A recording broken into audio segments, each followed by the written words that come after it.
This week on LTC News, a power-packed Women's Week breakfast.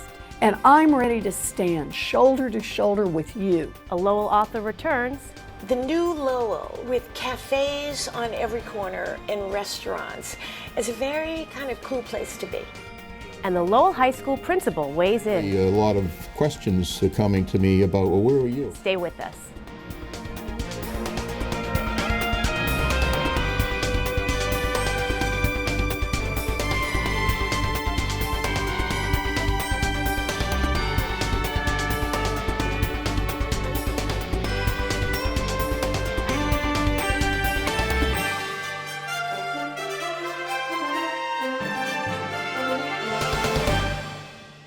Welcome to LTC News. I'm Alanna Flood. The annual Lowell Women's Week breakfast was held on Monday, March 6th at Lindsay's in Dracut. The event was packed with a spirited crowd that cheered and applauded for all the inspirational women who shared their stories and encouraged others to make a difference. Liana Kushi, Executive Director of Entrepreneurship for All, emceed this year's Women's Week breakfast. It's such an honor to be a part of the community, and it's such an honor to be up here with you today. And I know that there's so many women in this room who are already doing that in such huge ways, and you're going to get to hear from many of them today. Congresswoman Nikki Tsongas' report emphasized the importance of making our voices heard. That all the tools in the toolbox need to be used, and they are tools that are available to every citizen of this country. And we're fortunate to have them, but they won't do us much good if we don't use them. So I encourage you, as you watch these debates unfold, to let me know what you think, to let our senators know what you think, to let our president know what you think. State Senator Eileen Donahue reported on pending legislation which would address inequities in disability policies. In the area of disability insurance, this is the last remaining form of insurance that absolutely allows for gender discrimination. It is crucial for Massachusetts to close this gap and eliminate gender discrimination in insurance.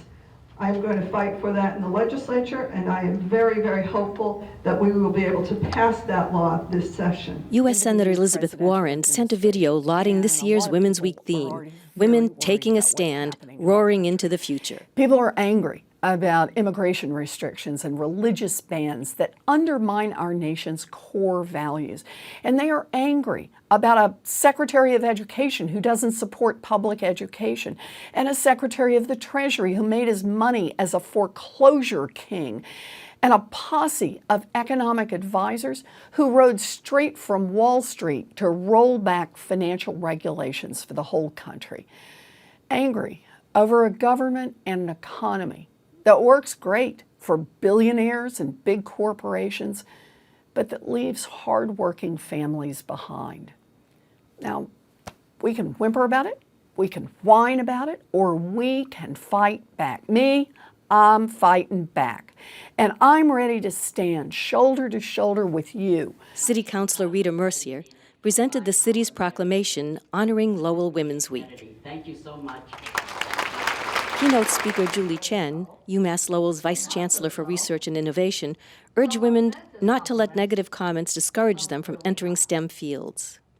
But the impact of these 1,000 messages that women and girls receive every day feed the doubt. And they can discourage amazing, amazing talent from going into STEM fields.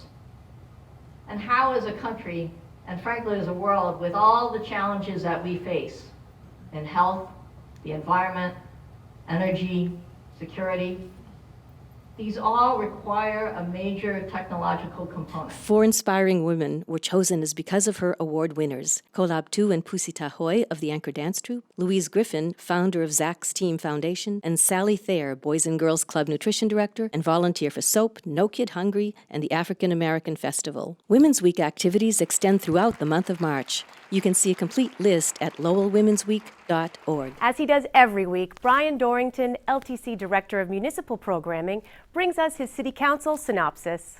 Hello and welcome to the City Council Synopsis for the meeting of March 7th, 2017. We got a much needed break from the discussion on the Lowell High School project this week. All the attention is focused on the Board of Parks meeting that took place on March 8th.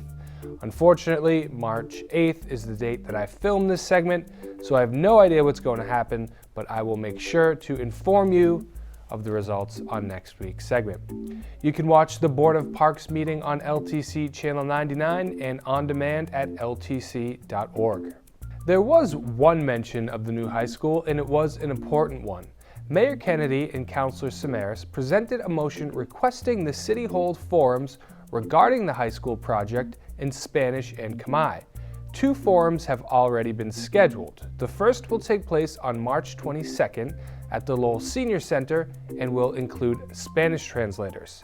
The second will take place on March 23rd at the CMAA with Khmer translators in attendance.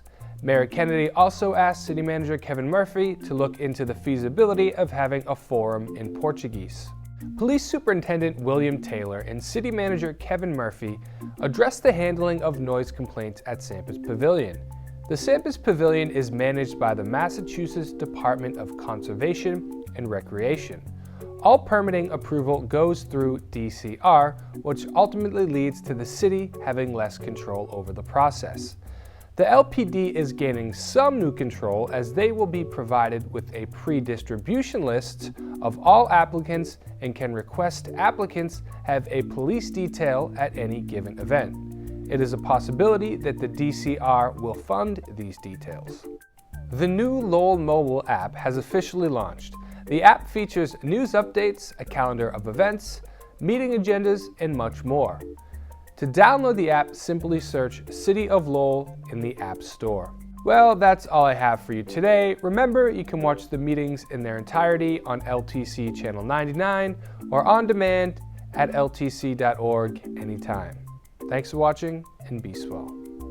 We all love to hear the stories of the kid from Lowell who made it big out there in the world. On February 28th, award-winning novelist and Lowellian Elinor Lipman returned home to read from her 10th novel, On Turpentine Lane, to a packed audience at the Pollard Memorial Library. Please welcome tonight's reading from her book, On Turpentine Lane, Elinor Lipman. Elinor Lipman lived at 35 Cascade Avenue until she was 12, when the family moved to Rockingham Avenue near the Mount Pleasant Golf Club in the Highlands. I lived here my whole life. I went to the Morey and the Daly and Lowell High School, and back and forth when I was in college. I went to Simmons in Boston. Looking for employment after college, Elinor applied for a job at the Lowell Sun. And didn't get it. Plus it paid about a nickel a week. Slight exaggeration, yeah. When she was 28, she began writing fiction. Her first novel, Then She Found Me, was published in 1990, and a mere 18 years later became a Hollywood feature film directed by and starring Helen Hunt. My fiancé was out of town for an indefinite period because he was walking across the continental United States. His purported goal was not necessarily the Pacific Ocean, but finding his own path in life. On Turpentine Lane, Lipman's latest novel, is a witty screwball comedy in which the heroine returns to her hometown and buys a mysterious house. Searching for awesomeness. I grew up on Cascade Avenue, and there was a scary house that we thought was haunted, and the kids would cross the street and not go trick-or-treating there. And it was a widowed woman who was a recluse, and it was very scary. That's what inspired me, because I heard that a dear childhood friend of mine, after that woman died, bought that house. Lipman now lives in New York, but remains proud of her literary Lowell roots. When I was in high school, and a friend of mine was caught carrying a Jack Kerouac novel, she was sent home because it was considered off color and not appropriate. So of course now we celebrate, we all did, but not necessarily at the high school. This is already, even in the first 10 minutes, Old Home Week, and I've spent the day here and walked around, and you know, it's, I've just enjoyed and tweeted, you know, sort of in Walt Whitman-esque fashion, like, oh, Lowell, you know, things like that. Like all of us who've returned to Lowell after long absences, the changes, particularly in downtown, are remarkable. The new Lowell, with cafes on every corner and restaurants, is a very kind of cool place to be. And I walk around kind of agog at the way things look now. I asked Elinor Lipman for a memory of Lowell that really stands out, and appropriately, she had this response. I had a high school teacher my sophomore year, Mr. Sokolowski, Michael Sokolowski, and in a shameless way, he made me his pet in English class in a way that would have gotten a lot of people fired. But he made me feel that I had something special. And when I graduated, he'd wrapped up his own fountain pen and given it to me as a graduation present. And I think it was certainly a metaphor for, write, you should write. Caroline Gallagher for LTC News. Elinor Lipman has been asked to speak at this year's Lowell High School graduation. The Pollard Memorial Library holds regular author nights and literary events. Please visit pollardml.org for more information. Everyone loves a good story that, told well, has the power to engage your imagination and understand other points of view. As part of a year-long celebration of their 25th anniversary, the Tsongas Industrial History Center is hosting a few fascinating characters from the 19th century to tell their stories. Let me ask you, how many of you were led to believe that the North, prior to the Civil War, was anti-slavery, against the institution of slavery? Raise your hands, I will not embarrass you. The power of good storytelling is that you kind of often bond with the character that's being portrayed on stage. You empathize with what that person is going through. You look at connections between your life and theirs. This all happens without your even realizing it, and that's part of the magic of storytelling. Mr. Garrison, in his paper, told us of the woes of slave mothers whose babies were ripped from their arms and sold at an auction block in the middle of town. Hearing such a thing, how could a woman remain silent? Lucy Stone is a 19th century reformer who felt that she wanted to make the world better at a time when women often weren't even really expected to speak in public. Lucy Stone not only spoke in public, but she took an active stance against slavery and also was a great advocate for women's rights. Now, in my day, girls never got more education than the local village store, but to be a well-educated public speaker, I would need much more. Well, in order to go on, the person I was going to have to convince was my father. Papa, I want to continue my education. On a daily basis, we're seeing students from all over New England and sometimes beyond coming to Lowell National Historical Park on a field trip. And we see about 55,000 students a year coming to Lowell to learn about industrialization. But we also do summer camps. We have teacher professional development. We have sometimes special public programs, sometimes on the weekends, for anybody to come and try the hands-on activities up on the 3rd floor of the Boot Cotton Mills Museum. What'd you say? You say that they got a woman on that platform? A woman gonna preach to me how to be? Probably some hussy in trousers with a big cigar. The child who you taught to speak and to walk is dragged away, and when he cries out, cloth is wadded into his mouth. And then the baby is grabbed from your wife's arms and thrown to two strange waiting white hands and taken off, you know not where. And then your wife is dragged away. When she cries out to you beseechingly, shackles are put on her wrists. The Tsongas Industrial History Center serves to expand educators' understanding of Lowell and its place in the Industrial Revolution. It is a partnership organization of the Lowell National Historical Park and the UMass Lowell Graduate School of Education. Be sure to check out their calendar online at uml.edu/Tsongas for additional storytelling events and a panel discussion on refugees coming up in April. In this week's Sunspot, Chris Scott, Lowell Sun Enterprise editor, continues the conversation about a new Lowell High School location with head of school Brian Martin.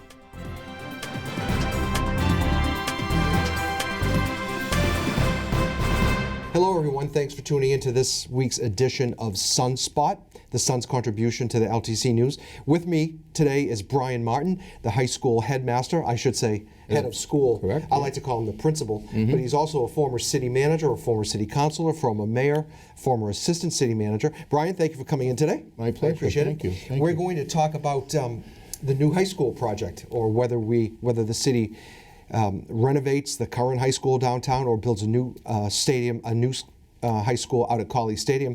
Brian Martin, the head of school, has made it very clear what he feels should be done. So Brian, why don't you just bring us up to date on why you feel that way, what brought you to that that level, and then we'll move on from there.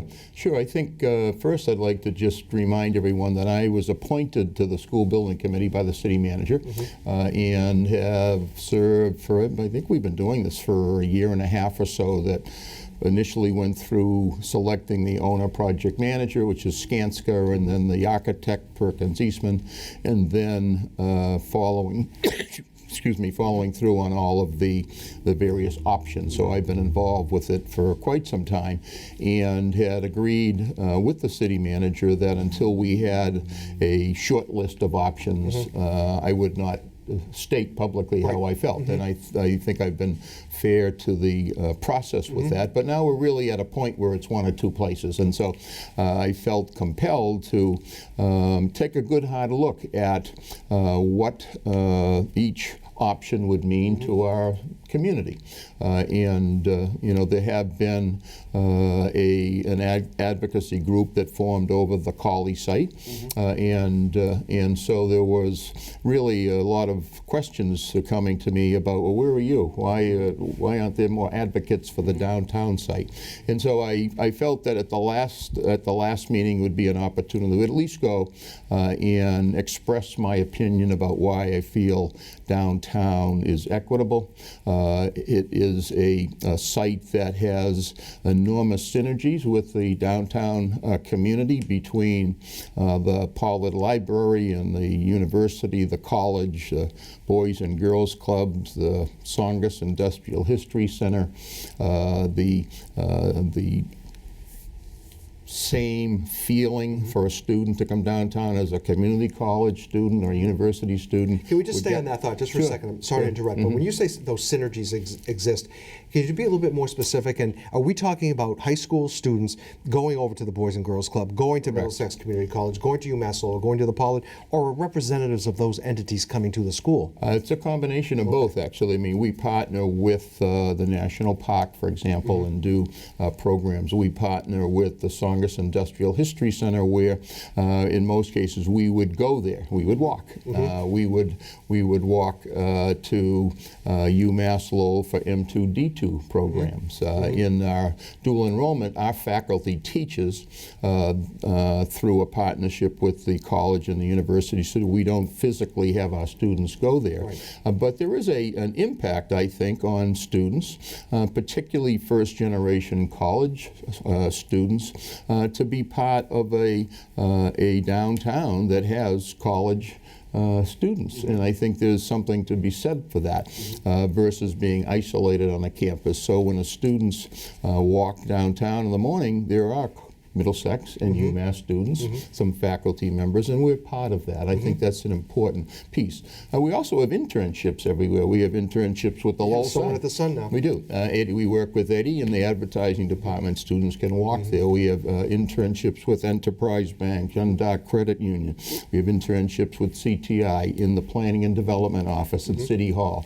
And so our kids are part of that, just by being so they're here. part of the downtown. They are. They are, and I believe that you know, one of the other aspects of the downtown is it's centrally located and fair to everyone. So if you were to watch students come in the morning, certainly there's some getting dropped off by a family member or an LRTA bus, but then a third are walking here, and so the students are coming from Middlesex Street, Gorham Street, Back Central Street, East Merrimack Street, Bridge Street, Textile Bridge, all the way through the Acre, all walking to the school and home, by the way. And so I think it's fair for every family to have the same access. And I think relocating it to a neighborhood that is away from all of that, it does not give what I consider equity and access to all families. And there's another piece to this, and that is that a lot of these families is 47% are single-parent households. Lowell High School, 47%. I don't think we've seen that statistic. Okay, and if you go to the gateway cities that have a lot of the Mass Inc. research, and so you have a lot of families, single moms in particular, that come to the high school to see programs for their kids after school or at night. Well, how would they get to the stadium? Well, so you have a lot of those. So issues. those single parents, excuse me, are those single parents folks that live close by and within walking distance? Correct. And it's the whole central location argument? Exactly, and that's how I think it's fair to them. And so when you look at all of that, and you look at equity, and then you look at what I think of the economic impact of the faculty downtown. You have about 400 staffers that work at Lowell High. But let's talk about that for a minute, though. But is that really a viable argument? Because I've heard that too. And then I've heard people say, well, you know, they park in the downtown or they park in one of the garages, but, you know, they may get a cup of coffee somewhere. But do you really think that that economic impact is as strong as some folks have said? I think it's as big an impact as the Enterprise Bank being in downtown. But they do the same thing. They go in the garage, they go to work, they go home, they may have time for lunch on occasion and do that stuff. But I think there's certainly a connection between those employees and potentially 3,500 students who are at Dunkin' Donuts, they're at Brewed Awakenings, they're at the Coffee Mill, they're at Sweet Lydia's, they're at Subway. Now, over the years, and you and I have both been around a long time, you longer than myself, but we've heard that sometimes that's a double-edged sword. That merchants, you know, rue 2 o'clock in the afternoon because you know they're all the kids are amassed on Merrimack Street. So do you acknowledge that? I don't see that as the same as it was years ago. Quite frankly, you know, most of our kids are either in a sport or an activity, a club, going to work part-time, or going home to take care of a sibling or help a grandparent. I mean, there's a very different population of families and kids now with a lot more demand. Of kids Yeah. that we used to see, like in front of CVS at the corner with Central, has kind of disappeared. It's not. Well, we don't have the busing down there anymore either. You know, so the buses all pick up on Kirk Street after school, and they're packed, and kids are jumping on them to go, in most cases, to a part-time job or going home to support a family. But I do think there is an economic impact if you take them all out. I use the example: if you come downtown on a vacation week. I mean, it's in 7:30. There's nobody here. Okay. I came downtown Saturday morning at 10 o'clock. There was anyone downtown. Versus come in the morning, and if I come in at 7:20, 7:30, I can just see each neighborhood, all the kids walking, because you can see their IDs. I see them coming to work in the morning. And you see them come down. So there's a value to that, and I think our trade-offs are, you know, whether a brand new building at a site somewhere is a better value for us for the next 75 years versus what I consider a real campus of downtown, where kids live here, they see what it's like to live in urban space, they're part of a national park, and there's just a living history is a lesson every day. All good points. All good points. How aggressive are you being in articulating those feelings? Have you been in contact with any teachers or any school committee members? Or, you know, I had a little blurb in the column on Sunday. There was that rumor going around that you had asked John Leahy and Jim Leary to vote a particular way. Are you doing any type of advocacy like that? I don't do that. I spoke at the council meeting. The only time I will share my view is if someone calls and asks me, which both of them had done. I haven't spoken to John Leahy in like 2 months. He said that. And I see him because his kids are at the school. But if someone calls and asks me, I give them my opinion. Other than that, I think my role is in the public forum to state my case.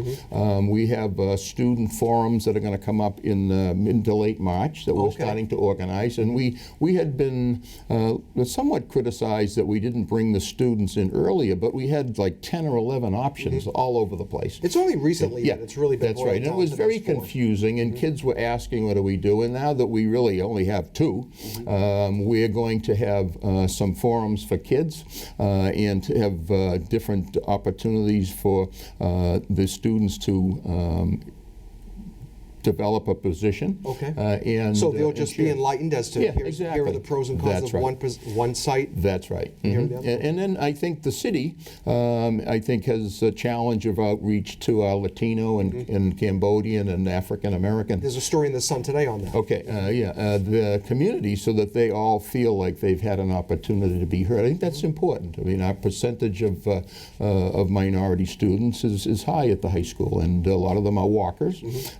And a lot of them just love the high school, and they're really connected to it. So. Could you touch on the historical nature of the high school? It's one of the oldest in the country. It's been centrally located downtown for a long time. Is there some, is part of this the feeling to hold on to that because it has been so well received downtown? It has a lot of influential men and women who've graduated from there, who still think of their high school in ways that I don't think of my high school anymore in North Andover. You know, guys like Duncan and Meehan and Kendall Wallace. You know, you don't see that in some of the other communities. Is that part of the equation? Well, I think if you're part of a national park and you're part of history, and you can think that you're walking the same corridors as Jack Kerouac and Paul Tsongas, I certainly think there's some connection there. Is that ultimately how you would make the call? Absolutely not. I do think if you were to go to a brand new site, you'd lose some of that connection to history. But I think ultimately we should be looking at the cost, which is yet to be determined. I think initially the stadium is a little more expensive because of reimbursables. That's what we're hearing about. It was like in the initial about 20 million, maybe it was more? a little more than that. It was like 23, but we don't have the final numbers yet. That might be the final straw, right? One way or the other. Well, I mean, if you're looking at $1.5 million more in debt service for 30 years, that's pretty big That's chunk. a lot of money. You know, that's a lot of police officers or maybe another school or a police station, but I don't think we have that yet. But I think the history is an important part of it, but it shouldn't be the reason that we would keep it downtown. I really don't. I think if the stadium came in 20 million less and you could have a state-of-the-art building, you know, knowing you you'd wouldn't have, oppose that then. Well, then you'd have that. Look at the busing. I think you'd have to bus everybody for the most part. I don't think you can abandon kids at the Middlesex Village to get the stadium. It'd be a pretty difficult challenge to say, well, that's not the right decision. I really believe that. I think you'd lose a lot of what we have to offer our kids in the downtown, but it is what it is, and my job is to, you know, advocate for what I think is fair and equitable to all families, not just in Belvedere. I raised my kids in Belvedere. If I was a young parent, I might say, oh, this is great. Just put the school right there. I gotta watch them go out, watch them come home on the sidewalk. But this is for everyone. This is for the entire city for the next 75 years. And I see our community continuing to grow as a diverse community, which we celebrate. And I've challenged everyone. I say the same to you. I'd love to have you come down to school early in the morning and watch the kids come in. Yeah, well, I've been in the school plenty of times. You've been there. I understand and it's pretty neat to watch and see how every neighborhood all comes together and the kids get along great. You know, and they all do extremely well, and it's a fabulous place. Well, Brian, unfortunately, our time is up. Just tell me quickly, what is on your schedule next in regard to the high school? Any public meetings or actually, we have some what they call educational leadership team meetings with the architects, which is the high school staff, and Janine Durkin and Ricky Underwood to start looking at, I guess, some of the next steps of planning a building out. And then we have a school building committee. I think the dates are late April, early May, to make a decision on the site. So we'll be watching that's that. where we Brian, are. thank you for coming in today. My pleasure. I appreciate it. Thank you. Very enlightening. Yeah, thank you for tuning in to this week's edition of Sunspot. Check the LTC website to see when it will be rerun and on what channels. Thank you and have a good day. That's it for this edition of LTC News. You can find us on channels 8 and 99, on the web at ltc.org, or get the link each week on Facebook. I'm Alanna Flood. Thank you for watching.